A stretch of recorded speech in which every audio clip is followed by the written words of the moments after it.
Stone Age beats. Long ago, towards the end of the Stone Age, in a region of North Africa, there lived two rival tribes. There was not a significant difference between them, but they were always in competition with each other. The Garam tribe was slightly wealthier than the other tribe, Targa, and had a few more people in their community than the Targa tribe. In the Garam tribe there were around 100 individuals, while in the Targa tribe there were about 70. At that time, each tribe held most of their goods in common, and people had very few personal possessions. Although there was rivalry among individuals within each tribe, the rivalry between the tribes was even greater. Both tribes were engaged in hunting and gathering, but they also kept animals, especially goats, but the Garam tribe also had a few pigs and cultivated slightly more grain than the Targa tribe.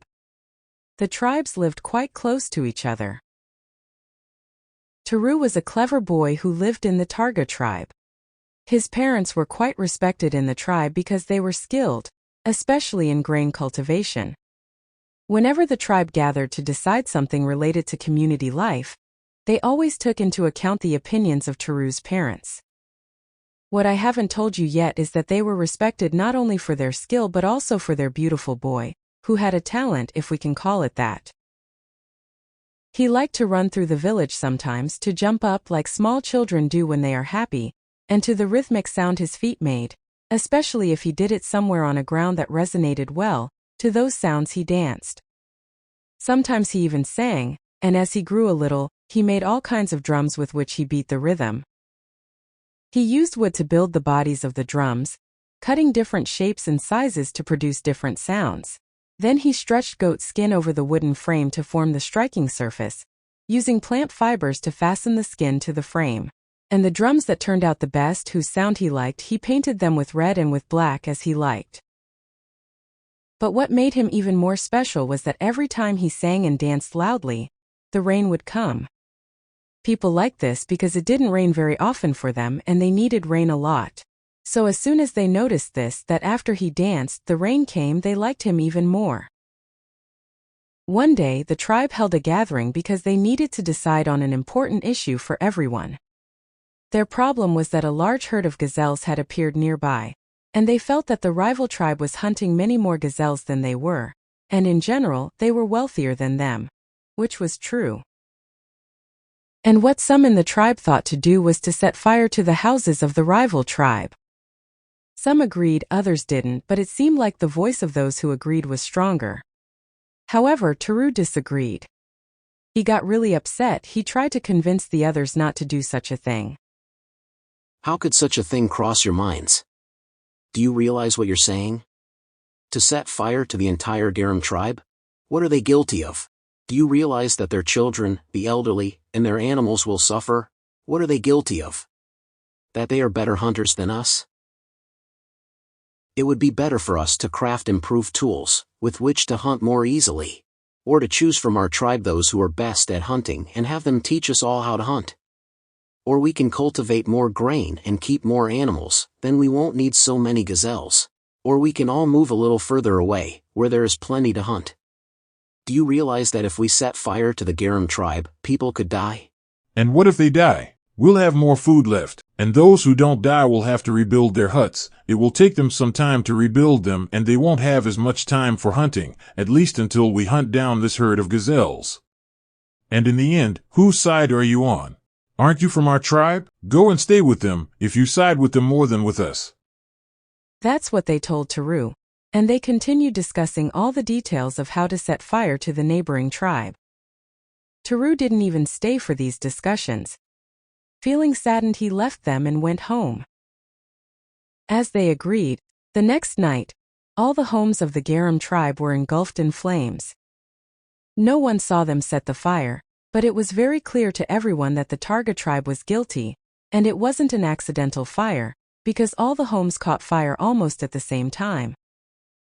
The poor people didn't even have time to put out the fire at one home before the next one was already burning. The entire village burned to the ground. You can imagine how much suffering was experienced.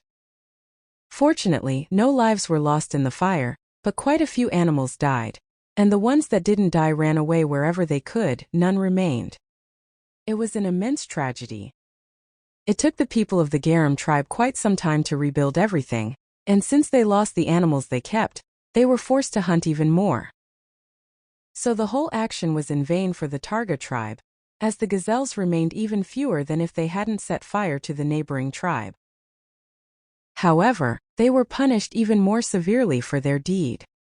Since that day, it hasn't rained at the Targa tribe, not at all. Plants began to wither, they had nothing to feed the animals, and the springs ceased to flow. They didn't know what to do. They went to Taru to beg him to sing and dance as he used to, but he categorically refused. They held a gathering and they all begged Taru to dance, but he told them that he would only dance if they all went to the Garam tribe, took animals as gifts, and asked for forgiveness for what they had done. They thought about it a lot, but their shame was even greater than their thirst. They didn't accept it. How could they tell them that they had set fire to their homes, although everyone already knew that? Days passed and still no rain. But it hadn't rained at the Garam tribe either. One day an idea came to Taru. He took all his drums and went to the Garam tribe. He told them that he had come to sing and dance for them. They were overjoyed because they knew that if he danced, the rain would come, and after the disaster of the fire, they didn't need a drought either. They warmly welcomed him. Taru immediately started to dance, and within moments it started to rain, but only for them. It was as if the sky had a curtain between the two tribes. It rained at Garam, and at Targa tribe it was sunny. Those from Targa were almost dying of envy and malice when they saw how well it was raining at Garam, but they didn't dare go to collect water because they had no right to be on another tribe's territory. It was guarded, and if anyone went there, they would be kicked out. After it rained enough, Taru returned home, but he still refused to dance at home. Every time there was a need at Garam, he took his drums and went to dance there, not at home. The people from the Targa tribe were furious with him, but no one dared to harm him. Every day they tried to persuade him to dance for them, but he said that if they had ignored him twice, he wouldn't entertain their request now. He suggested they go to the neighboring tribe and ask for water. Initially resistant, hunger and thirst eventually forced them to seek water from the rival tribe. Water was given, but only in exchange for animals. So gradually, they traded 1 or 2 animals each day for water until they had none left. By then, Taru had danced for the Garam tribe until his tribe was bereft of a single animal. This was a lesson that wrongdoing comes back to haunt you. The Taram tribe became even poorer, the difference between the two tribes was now even greater. But the people understood their mistake, didn't repeat it, and over time they became richer and better than they were before.